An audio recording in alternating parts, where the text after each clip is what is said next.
Olá! O vídeo de hoje é bem especial, principalmente para as mulheres que estão planejando engravidar ou para as nossas queridas gravidinhas.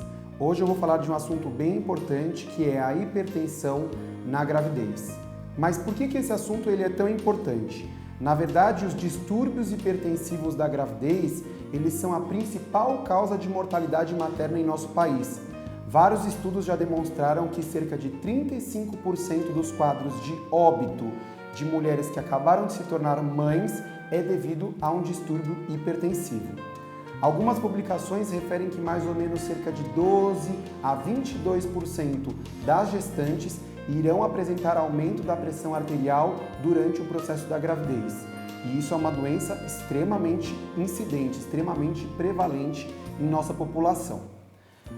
Na verdade, durante todo o acompanhamento de pré-natal, é fundamental que todas as pacientes realizem as aferições da pressão arterial durante as suas consultas, porque os processos hipertensivos eles podem vir a desenvolver ao longo do período da gravidez.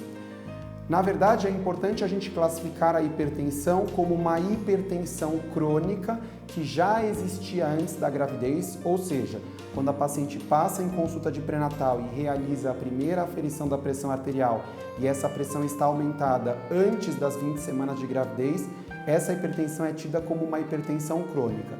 E os processos hipertensivos que se desenvolvem depois da 20ª semana de gravidez são chamados de doença hipertensiva específica da gravidez.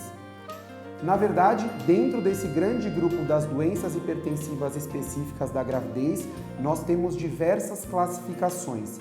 Existe a hipertensão arterial gestacional, que geralmente é uma hipertensão de baixo grau, que tende a aparecer principalmente no final da gravidez, mas que não gera nenhuma repercussão negativa sobre o organismo da mulher.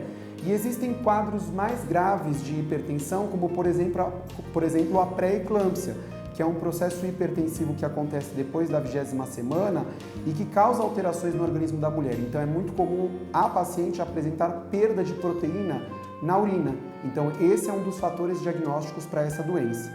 E por último, existem os casos mais graves, como por exemplo o quadro da eclâmpsia. Então aquelas pacientes que eram portadoras de pré-eclâmpsia, que já por si só é um processo hipertensivo mais grave e acabam desenvolvendo convulsões generalizadas sem outra causa neurológica aparente. Então, antes de mais nada, é extremamente importante a gente classificar a hipertensão arterial. Na verdade, para a paciente ser caracterizada como uma paciente hipertensa, é necessário que ela realize 2 aferições da pressão arterial, demonstrando a pressão acima de 14/9, com um intervalo de pelo menos 4 horas. É claro que essa pressão arterial ela deve ser medida em repouso, com a paciente sentada ou deitada em decúbito lateral esquerdo, sem ter realizado nenhuma atividade física ou ingerido café antes da realização desse procedimento.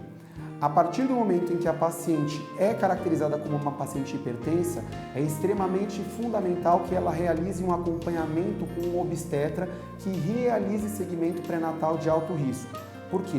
As suas consultas médicas deverão ser mais periódicas. Essa paciente ela deve ficar mais atenta principalmente à vitalidade do bebê e à coleta de exames mais frequentes. Por quê? Como eu já disse, a pressão arterial ela pode causar danos ao organismo da mulher.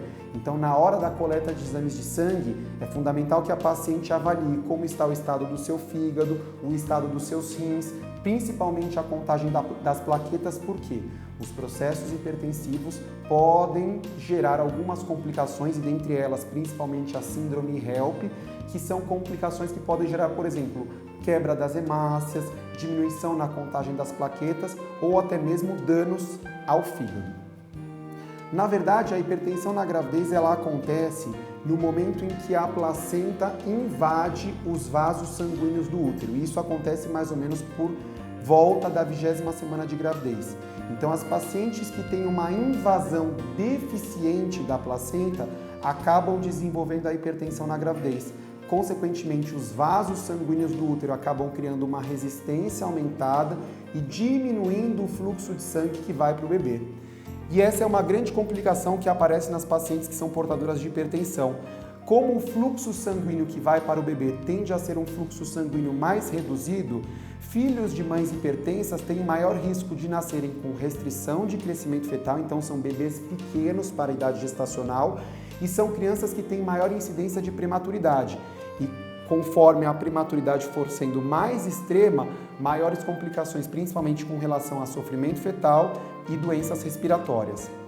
Além disso, mulheres que são hipertensas têm um maior risco de desenvolver hemorragias após o parto. E isso é uma coisa extremamente importante e é protocolada nos grandes hospitais do nosso país, que pacientes que são hipertensas, elas devem ser avaliadas pela equipe médica e existem diversos sinais que devem ser controlados, dentre eles a pressão arterial, a frequência cardíaca e a perda sanguínea, para poder caracterizar essa paciente como sendo uma paciente de um risco aumentado para ter o sangramento aumentado ou não.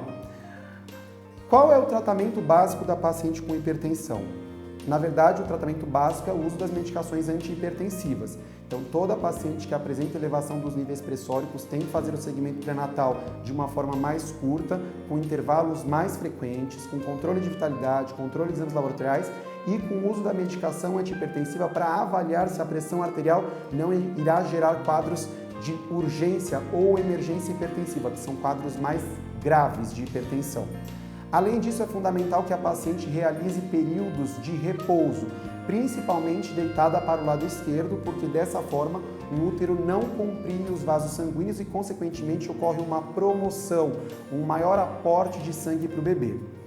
Geralmente, quadros de hipertensão leve, hipertensão gestacional ou até mesmo pré-eclâmpsia controlada, a gente acaba conduzindo de uma forma adequada, a gestação a gente consegue conduzir até o período do termo e a via de parto é a via obstétrica, ou seja, não é porque a paciente é hipertensa controlada que ela não pode vir a ter um parto normal, por exemplo. Mas é claro que processos hipertensivos mais graves, como uma pré-eclâmpsia grave ou até mesmo eclâmpsia, são processos hipertensivos que acabam indicando uma precocidade da resolução da gravidez. Então, geralmente, essas pacientes acabam sendo submetidas a partos prematuros. E aí está a importância do segmento pré-natal. O médico ele consegue avaliar o período adequado da resolução e ele acaba conduzindo a gravidez de uma forma diferente. Existem até mesmo medicações que são administradas para a mãe para induzir a prematuridade, para induzir, na verdade, a precocidade da maturidade pulmonar do bebê, para que o bebê nasça com um pouquinho mais de saúde no parto. Então é isso. Espero que vocês tenham entendido um pouco mais sobre o processo de hipertensão na gravidez e a partir do momento em que vocês obtenham o diagnóstico de hipertensão na gravidez, que vocês realizem um segmento pré-natal adequado. Nos vemos em breve em outros vídeos. Até mais!